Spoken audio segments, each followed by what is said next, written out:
내가 받은 것을 먼저 너희에게 전하였노니 이는 성경대로 그리스도께서 우리 죄를 위하여 죽으시고 장사 지낸 바 되셨다가 성경대로 사흘 만에 다시 살아나사 게바에게 보이시고 후에 12 제자에게와 그 후에 500여 형제에게 일시에 보이셨나니 그 중에 지금까지 대다수는 살아있고 어떤 사람은 잠들었으며 그 후에 야고보에게 보이셨으며 그 후에 모든 사도에게와 맨 나중에 만삭되지 못하여 난 자 같은 내게도 보이셨느니라. 나는 사도 중에 가장 작은 자라. 나는 하나님의 교회를 박해하였으므로 사도라 칭함받기를 감당하지 못할 자니라. 그러나 내가 나 된 것은 하나님의 은혜로 된 것이니 내게 주신 그의 은혜가 헛되지 아니하여 내가 모든 사도보다 더 많이 수고하였으나 내가 한 것이 아니요 오직 나와 함께 하신 하나님의 은혜로라. 아멘. 하나님의 말씀입니다. 할렐루야. 한 유대인이 있었어요. 이 사람은 길리기아 지방 다소에서 태어났죠.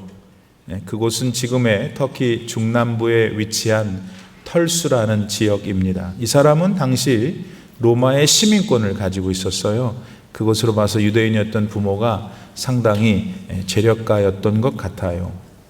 이 사람이 어린 시절을 보낸 다소에는 레그마라는 호수가 있었는데 이 호수는 지중해로 길을 내어주는 자연히 내어주기 때문에 자연히 다소는 바다와 내륙을 이어주는 무역의 중심지가 되었죠.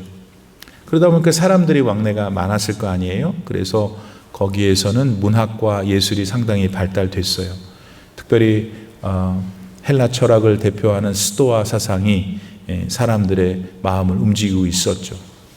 지금 소개하고 있는 유대인이라는 사람이 헬라말을 잘했고 또 상당히 논리적이었는데 아마 이 어린 시절에 이 문화권에서 자랐기 때문이었을 겁니다. 근데 이 사람의 부모는 그런 헬라의 영향이 그렇게 마음에 들지 않았던 모양이에요. 아들을 조기에 예루살렘으로 유학을 보냈거든요. 유대 율법에 따르면 10살부터는 유대 전승을 배워야 한다고 했어요. 그러니까 아마 이 사람이 유학을 간 거는 10살 어간이 아니었을까 추정합니다. 자, 예루살렘으로 간 이 사람은 공부를 되게 잘했나 봐요. 당시 유대 엄마들이라면 모두가 다 목을 맸던 랍비 가말리엘 선생님 밑에서 이 사람이 공부했거든요. 뿐만 아니라 이 사람은 수많은 경쟁을 뚫고 유대 관원까지 돼요. 요즘 한국 엄마들 로망이 자기 아들이 검사 되는 거라면서요. 이 유대 관원이 그 직분이 당시에는 일종의 검사의 검사보였어요. 그러니까 다소에서 유학 온 이 사람 분명 성공한 인생이었죠. 부모한테도 효도 다 했고 멋진 사람이었어요. 자, 여러분 근데 이 사람 누군지 아시겠어요? 이 사람이 사도 바울입니다. 근데 이 바울이 오늘 본문 10절 말씀에 보니까 나의 나된 것은 다 하나님의 은혜다 이렇게 말합니다. 이 말씀만 얼핏 보면은 바울의 괜찮았던 배경이 은혜였던 것라고 말하는 것 같아요. 좋은 부모 만나 머리가 좋고 공부 잘한 거 또 결국 유대 관원까지 된 거 뭐 이런 것들이 다 하나님의 은혜였다 하는 것 같아요. 근데 앞에 본문 뒤에 본문을 보면 그게 아니야. 바울은 예수님이 자기 같은 사람한테도 나타내 보여주신 게 은혜라고 하는 거예요. 이거는 부활하신 예수님이 그를 만나주신 걸 말하는 거죠. 교회를 핍박했던 자신이었지만 끝내 자신을 이방인의 사도로 만들어주신 것을 그는 은혜라고 이름해요. 또 거기에 한 가지를 더 붙이는데 그건 자기는 다른 사도들보다 더 많이 일을 했다는 거예요. 그건 자기가 잘나서가 아니라 하나님께서 자기한테 그렇게 일을 할 수 있도록 허락해 주셔서 그랬다는 거예요. 그러니까 오늘 자기가 자기 된 거는 다 한 개도 빠짐없이 하나님의 은혜 때문이다 말하는 거예요. 자, 그러니까 이렇게 말하기까지 다소 출신 유망주 바울한테는 분명 무슨 일이 있었던 거지. 유대 관원으로 어깨에 힘주고 살던 엘리트 바울한테 인생 최대의 획기적인 사건이 있었던 게 분명하죠. 그러지 않고서 이 사람이 이렇게 그럴 리가 없잖아요. 그렇다면 여러분 그게 뭐냐고요. 당시 유대인들에게는 사내들이라는 공회가 있었어요. 요즘 말로 하면 최고의 재판소인데 그 공회는 모두 70명으로 이루어졌는데 그들은 그 시절 최고의 실세였어요. 제기되는 사건들의 옳고 그른 걸 정하는 사람들이니까 왜 아니었겠어요? 아마도 젊은 관원 바울도 이 사람들 밑에서 일을 했던 것 같아요. 평소에 빠릿빠릿하고 열정적이었던 바울은 쉽게 눈에 띄었죠. 그래서 공회원들은 자주 바울을 찾았을 겁니다. 바울 역시 선배들한테 잘 보여가지고 한번 기회를 잡아 높은 자리에 오르려고 했을 거고요. 자, 그러던 어느 날 그럴 일이 바울한테 찾아왔죠. 예수를 전하고 있는 스데반이라는 사람을 잡아오라는 일이었어요. 바울은 자기 수족들을 데리고 스데반과 그 무리들에게 가요. 그들의 전도를 막아보려고 했죠. 근데 절대 전도를 안 멈추는 거야. 그래서 화가 난 바울은 율법을 빌미로 스데반에게 돌을 던지죠. 이내 스데반은 선열이 낭자한 채 죽어요. 자기한테 돌을 던지는 사람들을 용서해 달라고 하면서. 근데 바울은 그 모든 사건 한가운데 있었어요. 그 현장의 총 책임자였기 때문이었죠. 따라서 냉정하게 말하면 그 살인은 바울이 한 거예요. 바울이 그렇게 하도록 부하들을 부추겼으니까. 어쨌든 이 사건으로 바울은 윗사람들한테 꽤나 칭찬을 받는 게 확실해요. 왜냐하면 연이어 또 일감을 받았거든요. 근데 이번 일감은 참 기가 막혀요. 왜냐하면 예수쟁이들을 잡으러 다른 나라까지 가야 했기 때문이었어요. 선배들이 저 이방 나라 시리아 다메섹에 가서 예수쟁이를 잡아오라고 한 거예요. 너 이번 일만 잘해내면 공의원 되게 해줄게라는 어떤 약속을 받았는지도 모르죠. 분명한 건 바울이 그 일을 마다하지 않았다는 거예요. 사도행전 9장 2절에 보면 본인이 그 일에 더 열심을 내. 솔직히 사람 죽인 일까지도 해봤던 그 사람들이었으니까 바울로서 이제 뭐가 두렵겠어요. 네. 마침내 바울 일행은 다메섹 가까이 이르게 돼요. 예루살렘에서 약 150마일 떨어진 그곳이니까 그 당시엔 참 먼 곳이었죠. 여러분 그 먼 곳까지 예수장이 잡으려고 간 거예요. 얼마나 율법에 집착해 있었는지, 그리고 바울은 자기가 하는 일에 얼마나 열정이 있었는지를 보여주고 있죠. 근데 이런 바울이 하나님이 필요하셨던 것 같아요. 하나님은 다음과 같이 바울에게 말씀하시면서 그의 인생의 제동을 거시죠. 사도행전 9장 4절. 사울아 사울아 네가 어찌해서 나를 박해하느냐. 사랑하는 여러분, 여러분도 바울처럼 이렇게 하나님을 인격적으로 만나신 때는 언제이십니까? 그 시간을 기억하시죠. 어떤 분은 바울처럼 이렇게 드라마틱하게 예수님을 만나실 수도 있고, 또 어떤 분은 하나님의 사랑이 오랜 세월 동안 내려앉아가지고 뭔가 막 획기적이고 드라마틱하진 않은데 하나님이 자기 마음에 있는 분, 어떤 경우예요? 어찌됐든 바울은 그런 하나님의 은혜를 경험했어요. 근데 여러분, 전 여기서 바울이 다메섹에서 뭔가를 경험했을까? 뭘 경험했을까 생각해 봐요. 도대체 바울은 거기서 뭘 느끼고 보았길래 그렇게도 강렬하게 회심을 할 수가 있었을까? 율법이 최고고 그래서 예수라면 치를 떨었던 사람이 바울 아니었어요? 그런데 뭘 봤길래, 뭘 체험했길래 그는 하루아침에 그렇게 바뀔 수가 있었을까? 바울은 분명 그 다메섹 노정에서 많은 것을 체험했을 거예요. 그 중에 가장 결정적인 것은 자기가 죄인이라는 점이었을 거예요. 그것도 아주 중한 죄인이라는 걸 바울은 깨달은 거죠. 그러나 옛날에 바울은 그러지 않았죠. 똑똑했고 집안 좋았던 바울, 게다가 권력까지 움켜쥔 바울한테 누가 죄인이라 그러면은 그 사람 가만히 뒀겠어요? 어디서 감히 나한테 멱살을 짚고 막 그랬겠죠. 내가 누군데 하면서. 생각해 보면 우리들도 예수님 만나기 전에 다들 그랬었잖아요. 우리가 얼마나 교만했었습니까? 목사님, 저는 그런 적 없는데요. 우리 한국에서 어려운 시절에 좋은 학교 나온 사람이 있어요. 우리 가운데도 있고. 그게 얼마나 교만거리가 되었을 거예요. 그분의 인생의 한때는. 남들보다 돈이 많고 부유하게 자란 거가 또 그럴 수 있었겠죠. 아니면 이것도 저것도 아니지만은 뭐 신이라는 게 있나. 마음대로 살다가 가는 거지. 사람은 다 팔자대로 사는 거야. 하는 그런 교만을 가졌을 수도 몰라요. 바울이 그랬을 거예요. 아마 그 사람은 더 그랬는지 모르죠. 사회적으로 가진 게 더 많았으니까. 그러나 십자가의 예수님을 제대로 만나는 순간 지가 얼마나 흉악한 죄인인 것을 깨달았어요. 그때 그는 완전히 변했어요. 윽박지름도 아니었고 술수도 아니었고 모략도 없는 예수 그리스도의 무조건적인 사랑이 그를 변화시켰어요. 오래전 바울은 예수님을 향해 욕하고 저주하고 침을 뱉었죠. 그리스도인들을 박해하면서. 그러나 그 모든 죄악들을 용서하시고 자기 같은 자도 끌어안으시는 예수님의 그 한없는 사랑에 그는 무너져 내렸어요. 교회를 핍박했던 죄인 중에 괴수였던 자신, 예수 믿는 사람들을 그렇게 못살게 굴었던 자신을 그대로 받아주신 하나님의 사랑에 바울은 압도되었어요. 사랑하는 여러분, 이 하나님이 오늘 여러분이 신앙하는 그 하나님이십니까? 여러분의 지식, 돈, 명예, 권력 사는데 다 필요하죠.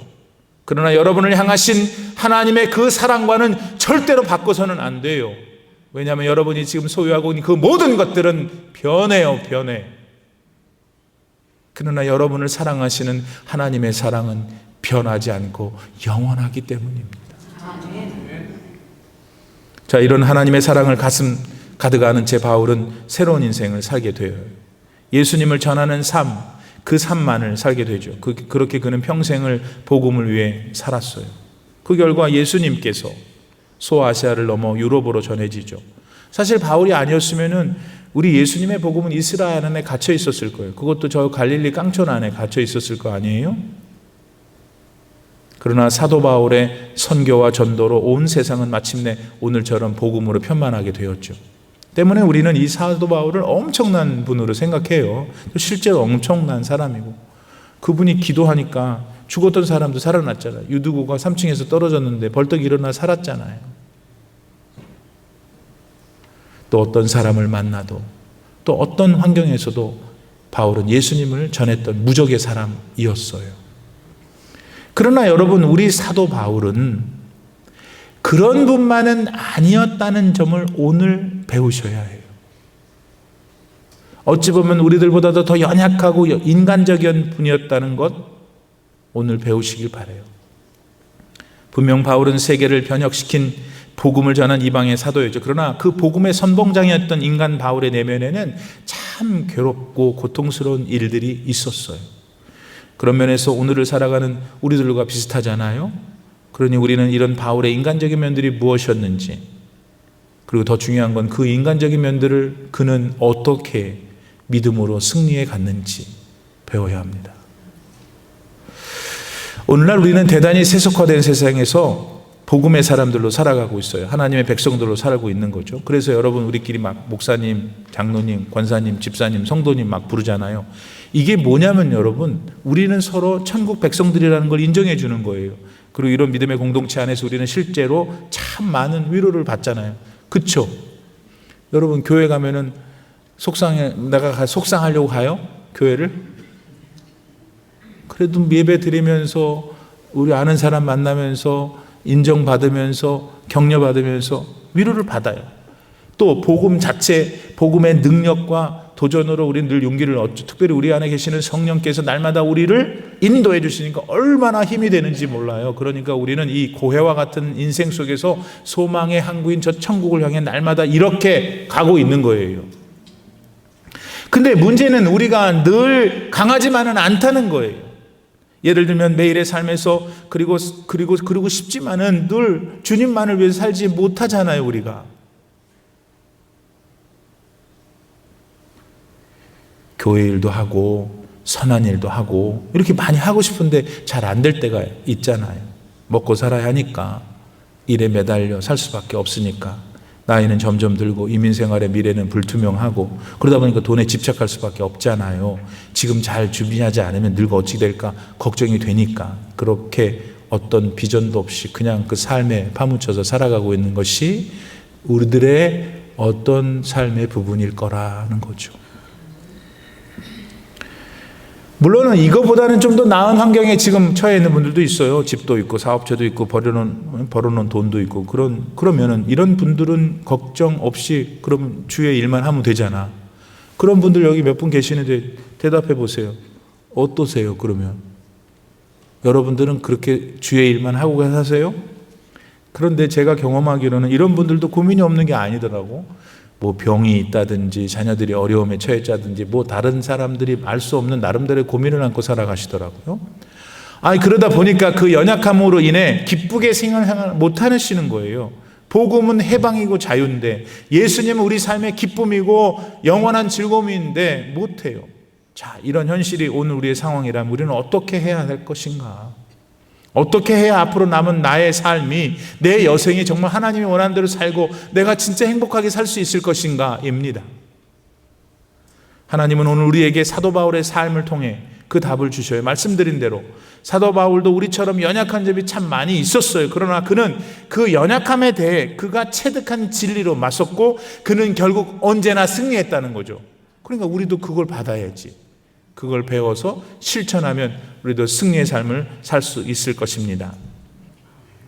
그럼 어떻게 바울은 승리했을까? 고린도후서 12장 7절 말씀에 보면 사도 바울은 자기 몸에 가시가 있다고 그랬어요. 그리고 그는 그것을 제거해달라고 3번이나 하나님께 기도했다고 했죠. 이 가시가 도대체 뭐였을까?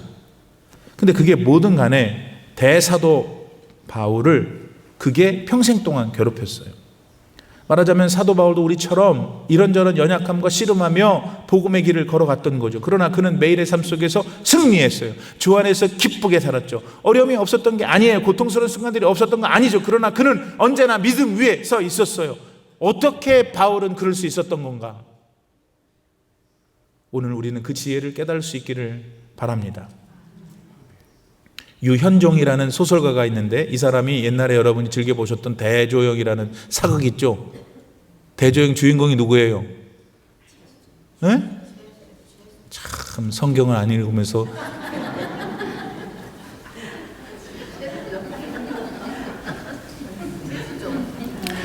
그 대조영 사극 원본을 쓴 분이 이 유현종 씨인데 이분이 사도 바울이라는 소설책을 썼어요. 그 책을 읽으면 이제 사도 바울의 생애가 이렇게 회화적으로 착 나타나는데 여기에서 유 작가는 사도 바울이 이런 가시를 가졌을 것이다. 첫째, 그는 눈이 안 좋았을 것이다. 시력이 안 좋다. 아시는 대로 바울은 신약성경 27권 중에 13권을 쓴 분입니다. 특이한 거는 더디오라는 사람이 여기 앉혀놓고 성령의 감동을 받아 불러요. 그럼 더디오가 다 적었어요. 성경 13권을 말하자면 그렇게 적었다는 거죠.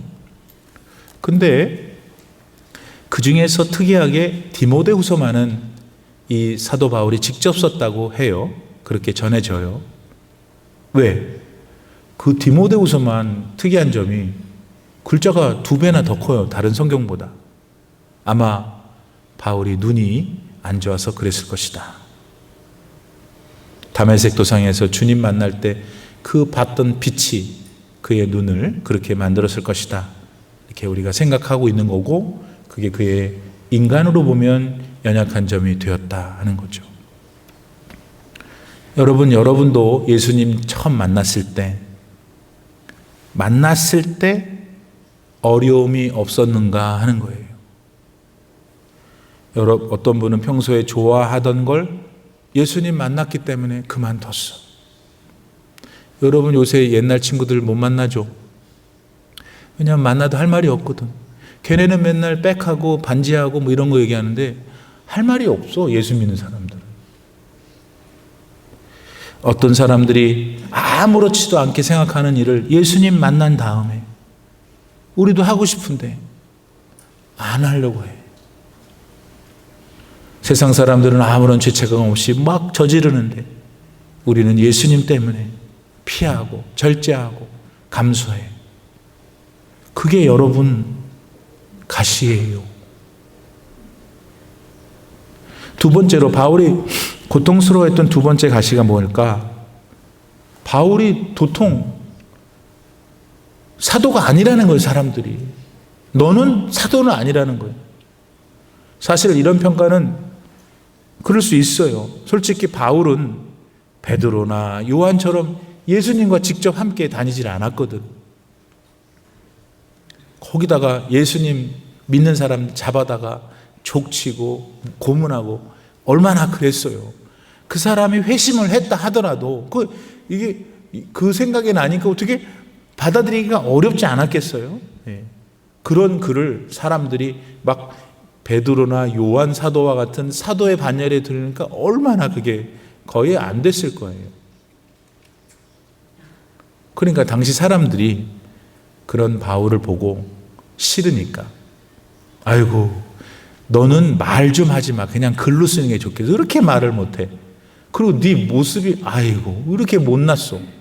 그랬어요. 왜냐하면 바울은 체형이 오다리였어요. 그 다음에 머리카락이 많이 없었어요. 여러분, 이제 우리 얘기합시다. 사실 나는 진짜인데 애들이 나보고 자꾸 가짜래. 미치겠어. 나는 진짜인데 자꾸 나보고 가짜래. 우리에게 남는 감정이 뭐예요? 죽고 싶지. 이걸 어떻게 다 화가 나갖고 때려치고 싶어. 그런 마음을 사도 바울이 사역을 하는 동안에 많이 느꼈다는 거예요. 그의 가시였던 거죠. 자, 오늘 혹시 우리들의 교회 생활 속에서 이런 일이 혹시 있지 않을까 하는 거예요. 나는 정말 주님을 위해, 정말 교회를 위해 진심을 다했어. 근데 웬걸 사람들이 뒤에서 욕해. 비아냥 거예요. 그게 사실이 그게 아닌데 그냥 자기들끼리 사실을 만들어가지고 막 밀어붙여. 그때 여러분, 우리 사람은 정말 정신이 하나도 없어요. 딱 죽고 싶어요. 딱 다 때려치고 싶어요. 그래서 교회 안 나온 사람도 있잖아요. 때려치려고. 그런 면에서 오늘 현대에도 바울이 알았던 그 가시가 존재하는 것 같습니다. 세 번째로 바울이 알았던 가시는 스데반의 죽음에 대한 죄책감이에요. 우리는 그 생각 못 해봤죠. 바울은 회심을 했어요. 모든 죄를 용서받았죠. 확신했어요. 그리고 그 사람은 3층전까지 올라가서 하나님의 나라를 본 아주 신비한 경험도 했단 말이에요. 고린도후서 12장에 그게 나오잖아요. 그리고 그는 얼마나 많은 곳에 가서 얼마나 많은 사람들한테 복음을 전했어요. 그러나 바울 역시 대단히 인간적인 데가 있었어요. 디모데후서 4장 9절에 보면은 바울이 디모데한테 너 빨리 내가 있는 로마로 오라고 그래요. 그 당시 로마의 황제는 미쳤어요. 네로. 미친 네로 황제가 자꾸 예수 믿는 사람 박해하니까 로마의 감옥에 있던 사도 바울을 가서 사식도 넣고 이렇게 도와줬던 그 제자들이 한 달씩 떠나버려. 그러니까 바울이 디모데를 빨리 오라고 온 거예요. 왜 오라고 그랬겠어요? 쓸쓸하니까. 외로우니까. 바울은 지난날 저 터키 루스드라 지방에서 돌을 엄청 맞아갖고 죽은 줄 알았어. 쓰레기통에 버렸어. 그때 그를 깨워 일으켜 세운 사람이 루스드라 지방 출신의 디모데였거든. 디모데를, 자기를 구해줬던 일이 있는 디모데를 바울이 매일 참 그리워하고 기다렸어요. 의지했어요. 결국 바울은 로마의 처형장 아쿠라 사르비아라는 곳에서 죽었는데 이렇게 목을 쳤는데 한 번에 안 쳐져갖고 두 번 쳤대요. 그 죽기 전에 바울은 디모데를 기다렸던 거예요. 디모데가 죽는 순간까지 안 왔어. 나중에 역사에 보니까 이틀이 지난 뒤에 디모데가 왔어요. 뭘 지금 여러분에게 말하려고 해요? 바울이 그런 일이 있었다는 거예요. 그 위대한 사도가, 그 누구도 어떻게 감히 해볼 수 없는 엄청난 분, 이런 바울에게도 감수성이 있었어요. 예민했고 마음이 약했어요. 틈틈이 그러니까 스테반 집사가 떠올랐던 거야. 자기가 복음으로 인해서 돌을 맞을 때 못 잊고 강에서 강도에게 당할 때 그는 자기도 모르는 사이에 자기를 용서하며 하나님 앞에 용서해달라고 했던 스테반이 떠올랐다 하는 거죠. 그의 어두웠던 과거가 그를 괴롭게 했다는 말입니다. 그게 그의 가시였다는 거예요. 자, 그러면은 오늘 여러분은 어떠냐는 거예요. 여러분 주님 영접하고 지금 신나게 살잖아요. 기쁘게 살잖아요. 소망 가운데 살잖아요. 그런데 가끔은 나도 모르는 사이에 마귀가 나의 어두운 과거를 쑥 지나가게 해요. 다른 사람들이 알면은 절대로 안 되는 나의 어두운 과거가 우리의 믿음의 발목을 붙잡는 가시가 될 수도 있다. 자, 그런데 여러분, 이런 가시들 가운데 괴로워했는데 바울이 그는 어떻게 했냐면 그때 나의 나 된 것은 다 하나님의 은혜입니다라고 한 거예요. 왜 이 사람은 이 말을 했던 걸까?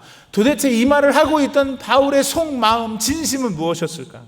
그거는 예수님은 나의 이와 같은 여러 연약함에도 불구하고 나를 사랑하신다는 거예요. 그런 사랑은 이 세상 어느 누구에게도 어디에서도 절대 찾을 수 없는 너무나 파격적인 은혜라는 걸 바울은 자기에게 항상 인식시켰어요. 그러니까 가시를 이길 수 있었다는 거예요. 내가 실수했어. 과거에 사람들이 뭐라 그래. 그래도 괜찮아. 예수님은 나를 용서하셨으니까. 하나님은 나를 다 용서하셨어. 나는 하나님만 보고 가면 돼. 하나님은 나를 상처 주는 사람들을 도와주실 거야. 그들을 막아주실 거야. 그렇게 내 속에서 나를 괴롭게 하는 모든 과거의 추악한 일들이 하나님이 막아주실 거예요. 회복시켜 주실 거예요. 그런 회복의 은혜를 그는 날마다 입었습니다. 하나님은 절대로 나를 버리지 않으시고 사랑하시고 붙드시고 영원히 함께 하실 것이다. 바울은 믿었어요. 가시가 없던 게 아니야. 우리처럼 가시가 있었지만 그는 그 가시를 하나님의 은혜로 이겨냈어요. 여러분 수술 받을 때 사용하는 약이 있는데 마취제, 그게 클로로폼이라고 하더라고요. 이 클로로폼을 처음으로 만든 사람이 영국 사람인데 제임스 심슨이에요. 그걸 만드니까 여러분 마취제, 마취하고 수술 받는 거고 안 마취하고 한 거 게임이 다르잖아요. 영국 귀족의 반열에 제임스 심슨이 들게 돼요. 기자들이 찾아왔어요. 후배들이 찾아왔어요. 질문을 해요. 임종 시간에 그의 선생님의 삶 가운데 가장 위대했던 발견이 무엇이었습니까? 그들은 당연히 클로로폼이라고 말할 줄 알았지. 그랬더니 제임스 심슨이 너무나 의외의 답을 해요. 그는 이렇게 답했습니다. 내가 내 인생 가운데 발견한 최고의 것은 다른 게 아니라 나의 구주 예수 그리스도십니다. 심슨에게 있어서 가장 소중했던 발견은 자기를 유명하게 해준 클로로폼이 아니었어요. 심슨에게 있어서 더 소중했던 발견은 더 본질적인 것에 있었어. 영원히 변하지 않는 생명에 있었어. 영원히 변하지 않은 생명의 근원 되시는 예수 그리스도. 근데 그분이 바로 자기를 만나주시고 자기 죄를 용서해 주시고 자기를 사랑하신다. 여러분 오늘 여러분도 믿음 생활하면서 가시가 얼마나 많은지 몰라. 근데 다른 건 이길 수 없어요. 하나님을 생각해야 돼. 하나님이 나를 사랑하신다. 주님을 통해서 나를 구원해 주신 걸 왜 내 영혼아 잊어버리려고 하느냐. 비록 내가 힘들지만 예수님은 나를 그렇게 대하지 않으셔. 나를 사랑하시고 나를 이기게 하시고 나를 승리케 하실 거야 라고 하는 믿음으로 나아가야 해요. 지금 별로 돈이 없으세요? 배우지도 못하셨어요? 자녀들 얘기만 하면 쏙 들어가요? 건강이 안 좋으세요? 요사이 왜 이렇게 삶이 불안하고 두려우세요? 여러분, 하나님이 여러분이 지금 그러고 있는 거 다 알고 계세요. 하나님은 알고, 여러분을 어떻게 도와주려고 그러는데 여러분이 하나님을 안 찾잖아. 여러분이 하나님을 안 찾으니까 그 문제 해결할 수 없어요. 돈이 생기면 천만의 말씀, 좋은 사람 나타나면 천만의 말씀. 하나님이 여러분과 함께 하신다는 여러분의 믿음이 회복되지 않는 한 그대로예요. 여러분, 하나님은 여러분과 우리가 인정하는 우리의 연약함을 들어 강하게 하시는 전능의 하나님이시잖아요. 하나님께로 돌아가세요. 그리고 이 믿음을 가지고 일을 해야 돼.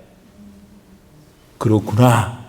아멘 하지 말고, 아멘만 하지 말고 다시 일어나서 일을 해야 된다고. 하나님이 주신 사명은 언제까지? 하나님이 나를 그분의 나라로 부를 때까지. 지금 다른 사람보다 비교해서 나이가 젊으세요? 네. 그럼 여러분의 남은 날들이 있겠네요. 많은 날들. 주님을 위해서 사용하세요. 네, 바빠요. 아이고, 목사님 그런 소리 많아요. 나는 이제 내일 모레 가요. 인생의 황혼역이세요? 모세도 80살에 하나님이 썼다는 걸 아셔야 돼요. 하나님께 나이가 중요하지 않다, 중요하다? 안 중요하다 이거예요. 왜냐하면 하나님은 하나님보다 늙은 사람이 없잖아요. 있어요? 그러니까 내가 늙어서 이러면 안 된다 이거예요.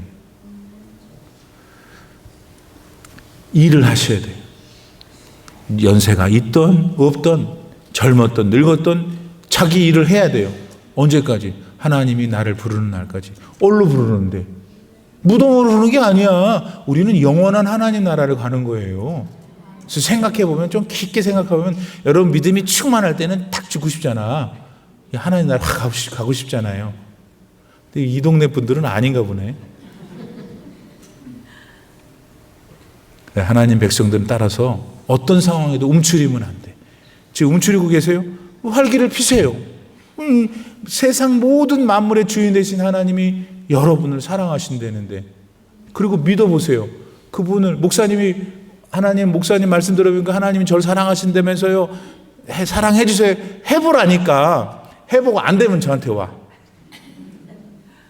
벌써 다음 주일이 추수감사절 예배를 드리는 날입니다. 지난 11개월 동안 무진장 많은 일들이 우리 가운데 있었어요. 그런데 오늘 우리가 여기에 적어도 앉아 있다는 것은 참 그 하나님의 은혜가 얼마나 큰 거예요. 그러니까 한번 마음으로 뭐로 감사를 좀 해보세요. 감사를. 이번 주는 월요일, 화요일, 수요일, 주일달까지 감사를 해야 되는데 뭘 어떻게 감사를 할까? 하나님께 감사드리는 그 마음을 가지고 한번 살아보세요. 응?